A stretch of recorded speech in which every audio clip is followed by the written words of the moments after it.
बेलापुर में पीलू चिड़िया अपनी सहेली के साथ फूल बेचने निकली। फूल ले लो फूल, रंग बिरंगे फूल, ताजे ताजे फूल। तभी वहाँ पर नट्टू काका आया। नट्टू काका, हमसे फूल ले लो। नहीं नहीं, मुझे तेरे फूल नहीं चाहिए, ऐसे कई फूल मेरे घर में पड़े हैं। ये सुनकर पीलू चिड़िया उदास हो जाती है और रोने लगती है। काका, एक फूल ले लो ना, सुबह से मेरे एक भी फूल नहीं बिके हैं। मैं आपको सस्ते में फूल दे दूंगी। अरे तेरे फूल सस्ते हो या महंगे, जब मुझे तुझसे फूल खरीदने ही नहीं हैं, तो मैं क्यों लूं? चल जा यहाँ से, कहीं और बेच अपने फूल। काका, मैं और मेरी सहेली सुबह से निकले हैं, हमारा एक भी फूल नहीं बिका तो हमारे घर में खाने के लिए पैसे नहीं रहेंगे। काका कहता है, अरे तेरा फूल नहीं बिक रहा है तो मैं क्या करूं? तूने सुबह से कुछ नहीं खाई तो मैं क्या करूं? तेरी सहेली कुछ नहीं खाई तो मैं क्या करूं? ये तुम लोगों के बहाने होते हैं जिससे तुम हम लोगों से पैसे निकलवा सको। चलो अब तुम दोनों तुरंत यहाँ से भागो। इस तरह से खरी खोटी सुनकर पीलू और उसकी सहेली दूसरे जंगल में फूल बेचने चली जाती हैं। पीलू अपनी सहेली से कहती है, देखो वो कालू भैया आ रहे हैं, मैं उनके पास जाके फूल बेचती हूँ। पीलू उड़कर कालू के पास जाती है। कालू भैया ये फूल ले लो, देखो ये कितने सुंदर हैं, इन्हें आप हम गरीब से खरीद लो ना, मैं आपको बिल्कुल सस्ते दामों में दूंगी, बाजार में इससे सस्ता फूल नहीं मिलेगा। कालू कहता है, अरे तेरे फूल मुझे नहीं चाहिए, चल हट मेरे रास्ते से, जा किसी और को फूल बेचना, पता नहीं कहाँ कहाँ से आ जाते हैं। कालू बिना फूल खरीदे वहाँ से चला जाता है। कालू के जाने पर पीलू बहुत उदास हो जाती है और फिर से रोने लगती है। सुबह से एक भी फूल अभी तक नहीं बिका, फूल नहीं बिकेंगे तो मेरी बीमार माँ की दवाई कैसे आएगी। इस तरह से पीलू चिड़िया रोते हुए अपनी माँ के पास जाती है। उसकी माँ पीलू चिड़िया को रोते हुए देखकर उससे पूछती है, क्या हुआ बेटी, क्यों रो रही है? माँ, सुबह से शाम हो गई लेकिन फिर भी एक भी फूल नहीं बिका, तुम्हारी दवाइयाँ कैसे आएंगी? इस पर पीलू चिड़िया की माँ उससे कहती है, बेटी तू चिंता मत कर, ऊपर वाला हमारी मदद के लिए किसी न किसी को जरूर भेजेगा, हम गरीबों को वो ऐसे ही मुसीबत में नहीं छोड़ता। अगले दिन पीलू चिड़िया उसकी माँ के साथ नदी के पार एक बंगले में फूल बेचने जाते हैं। पीलू चिड़िया बंगले के बाज से कहती है, अंकल मेरे ये फूल खरीद लीजिए ना, आप जब ये फूल खरीदेंगे तो मेरी माँ की इलाज के लिए मुझे कुछ पैसे मिल जाएंगे। तभी पीलू चिड़िया की माँ बेहोश होके गिर जाती है। बाज उससे पूछता है, अरे ये क्या हुआ? पीलू चिड़िया कहती है, अंकल सुबह से मेरी माँ ने कुछ नहीं खाई, हमारे पास पैसे नहीं हैं, इसलिए ये बेहोश हो गई हैं। क्योंकि हमारे फूल नहीं बिके हैं, इसलिए मेरे पास माँ की दवाई के लिए पैसे नहीं हैं। वो बाज पीलू चिड़िया पे दया करता है और अपने पास से 1000 रुपए का नोट निकालकर पीलू चिड़िया को देता है। इस पर पीलू कहती है, नहीं अंकल, हम गरीब जरूर हैं लेकिन हम मेहनत करके खाते हैं, आप मुझसे ये फूल खरीद लीजिए, उसके बदले में आप मुझे पैसे दीजिएगा। बाज पीलू चिड़िया के सारे फूल खरीद लेता है और पीलू चिड़िया की ईमानदारी देखकर पीलू और उसकी माँ को अपने घर में जगह देता है। इस तरह से पीलू चिड़िया की ईमानदारी उसके और उसकी माँ के काम आती है। पीलू चिड़िया को बचपन से ही खाना बनाने का बहुत शौक था। उसके पिताजी लोहे के औजार बनाने का काम करते थे। उसकी माँ सुंदरी उन औजारों को जंगल में बेच कर आती थी। पीलू चिड़िया उन दोनों की गोद ली हुई बेटी थी और वे लोग एक पेड़ की डाल में साथ साथ रहते थे। अरे पीलू, तूने सुबह से कुछ बनाई है कि नहीं? भूख से पेट जोर जोर से दुख रहा है। हाँ माँ, मैंने ये देखिए आज एक नई डिश बनाई है। अरे ये चावल में क्या डाल दी है तूने? ये बिरयानी है माँ, मैंने आज ही सीखी हूँ, एक बार टेस्ट करके तो देखिए। अरे पीलू बिटिया, तू खाने के अलावा कुछ और काम में भी ध्यान दिया कर, जब देखो कुछ न कुछ खाने का बनाती ही रहती है।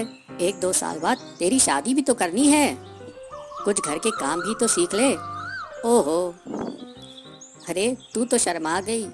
अच्छा चल जा, बाहर जा और भट्टी गरम कर, लोहा पीटना है। पीलू बहुत गुणवान बच्ची है, हमें उस पर गर्व है, वो कुछ न कुछ नया पकवान हमेशा बनाने की कोशिश करती है, लेकिन हम लोग इतने रईस नहीं हैं, अगर रोज रोज इतनी महंगी खाने की चीजें बनेंगी तो पैसे कैसे बचेंगे? चिंता क्यों करते हो जी? बच्ची का भाग्य है, उसके भाग्य में जो होगा वो उसे भगवान जरूर देंगे। मेरे बस की बात होती तो उसे 10वीं कराकर घर में नहीं बैठाता और आगे पढ़ाता। वैसे हमारी पीलू जिस घर में भी जाएगी उस घर को बहुत खुश रखेगी। बस एक अच्छा सा लड़का मिल जाए उसके लिए। अरे हम गरीब लोग हैं, गरीब पेड़ में रहते हैं, गरीब घोंसले में रहते हैं। लड़का भी तो ऐसा ही देखना पड़ेगा ना। जब भी पीलू चिड़िया की माँ की तबीयत खराब हो जाती थी तो पीलू चिड़िया पेड़ की एक टंगाल पर औजारों को बेचने बैठ जाती थी। एक दिन उसे वहाँ भोलू मिला। भोलू उससे कहता है, अरे पीलू, तुम यहाँ क्या कर रही हो? मैं ये अब मेरे पापा द्वारा बनाए गए औजार यहाँ पर बेच रही हूँ। ये औजार क्यों बेच रही हो? ये हमारा पेशा है भोलू। तुम तो पढ़ने में इतनी अच्छी थी, फिर ये काम क्यों कर रही हो? मेरे पिताजी ने मुझे 10वीं पढ़ा दिए, वही हमारे लिए बड़ी बात है। वैसे भी लड़कियों की उतनी पढ़ाई कहाँ होती है, यही तो हमारी समस्या है। लड़कियों को ज्यादा पढ़ाते नहीं हैं। खैर ये बताओ तुम रहती कहाँ हो? यहीं पास में ही हमारा घोंसला है। वैसे तुम्हें किस बात का शौक है? मुझे खाना बनाने का बहुत शौक है। अरे तो तुम आलू के पराठे, पिज्जा, बिरयानी, जो भी तुम्हें खाना बनाना आता है वो बना कर बेचो। ये औजार क्यों बना के बेच रही हो? औजार के काम से तुम ज्यादा कमाने लगोगी। पीलू चिड़िया ये सुनकर बहुत खुश हो जाती है। कुछ दिन बाद जंगल में एक तूफान आता है। पीलू चिड़िया के पिताजी उस तूफान में फंस जाते हैं और उनकी जान बाल बाल बचती है। लेकिन इस तूफान की चपेट में आने के कारण उनका आधा शरीर काम करना बंद कर देता है। उनकी पत्नी सुंदरी सोचती है कि कैसे अब आगे घर चलेगा। सुंदरी कहती है, आप चिंता मत कीजिए जी, हम आपको अच्छे डॉक्टर को दिखाएंगे। अरे लेकिन पैसा कहाँ से आएगा? पीलू की शादी भी तो करनी है। पीलू इस बात को सुनकर बहुत दुखी हुई और वो अपने पिताजी के पास आकर बोली, पिताजी आप चिंता मत कीजिए, मैं हूँ ना, मैं और मेहनत करूँगी और मैं और माँ कोई न कोई रास्ता जरूर निकाल लेंगे। पीलू की बात सुनकर उसके पिताजी कहते हैं, अरे बेटा तू इतनी छोटी है, तू क्या क्या करेगी? पीलू कहती है, पिताजी जब तक पिताजी आप ठीक नहीं हो जाते मैं घर के बाहर आलू के पराठे, पिज्जा बनाकर बेचा करूँगी। अरे पीलू ये काम करोगी तो लोग क्या कहेंगे? पीलू समझदारी से जवाब देती है, पिताजी जब मैं जंगल में औजार बेचती हूँ तब क्या कोई कुछ कहता है? हाँ में हाँ मिलाते हैं। अगले दिन पीलू भट्टी पर पिज्जा बनाती है और अपने माँ पिताजी को कहती है, हाँ पिताजी ये पिज्जा एक बार खा के देखिए कैसा बना है। पीलू के माँ और पिताजी उस पिज्जा को खाते हैं। पीलू चिड़िया की तारीफ करते हैं, अरे वाह ये तो बहुत स्वादिष्ट लग रहा है, हमने तो ऐसा कभी कुछ नहीं खाया था, अब मैं यही काम करूँगी।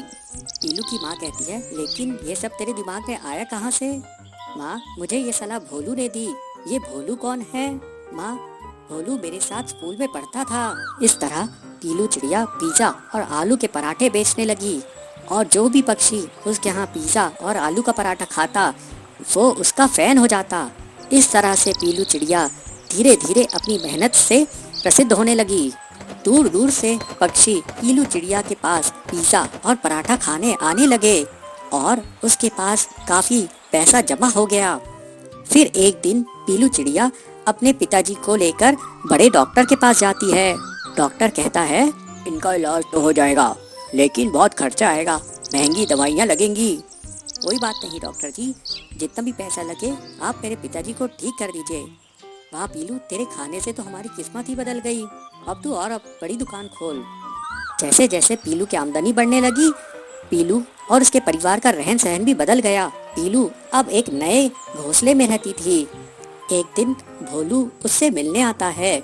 भोलू को पीलू का परिवार पसंद करता है और इस तरह से पीलू और भोलू की शादी हो जाती है।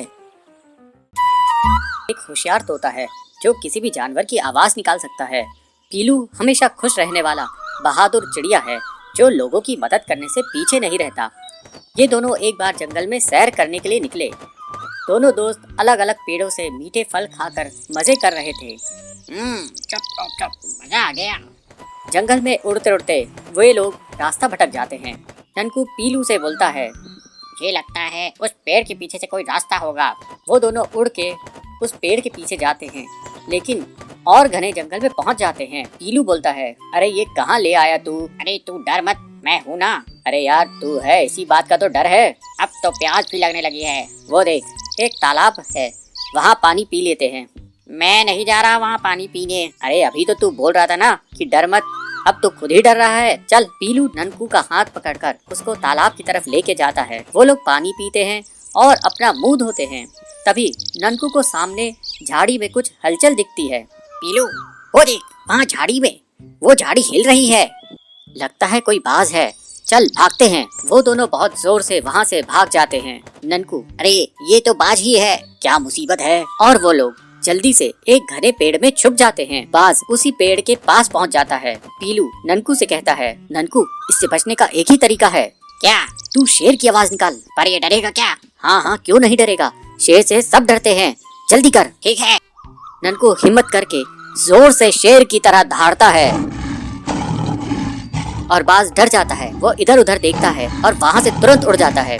हे भगवान, शुक्र है। ननकू और पीलू जंगल में आगे बढ़ते हैं और उन्हें जंगल के बीच में एक छोटा सा घर जैसा दिखता है। अरे यार वो देख, ये छोटा घर जैसा है। यहाँ जंगल के बीच में घर कौन बनाएगा? कुछ गड़बड़ है, जल्दी निकल यहाँ से। तभी वहाँ बहुत से कौवों की आवाज आती है। दोनों दोस्त तुरंत ही घनी झाड़ी में छुप जाते हैं। कौवों का झुंड डाकुओं का झुंड है। सरदार कौवा अपने एक डाकू से कहता है, छलिया जा, जल्दी से गिनती करके आ। छलिया कौवा एक पेड़ के पास जाता है और उसकी जड़ के पास हाथ से मिट्टी हटाता है और वहाँ से एक कार्ड निकालता है। वो कार्ड उस छोटे से घर में बने एक खांचे में डालता है और उस घर का दरवाजा खुल जाता है। छलिया अंदर जाता है।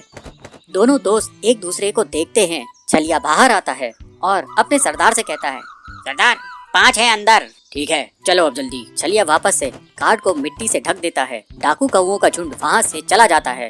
पीलू ननकू को कहता है, लगता है अंदर खजाना है, अंदर जाके देखते हैं। ना बाबा, मैं नहीं जा रहा। डाकू वापस आ गए तो ठीक है, तू यही रुक, मैं अंदर जाता हूँ। तू यही बाहर रुक कर डाकुओं पर नजर रखना। ठीक है। पीलू कार्ड खांचे में डालता है और दरवाजा खुल जाता है और वो अंदर चला जाता है।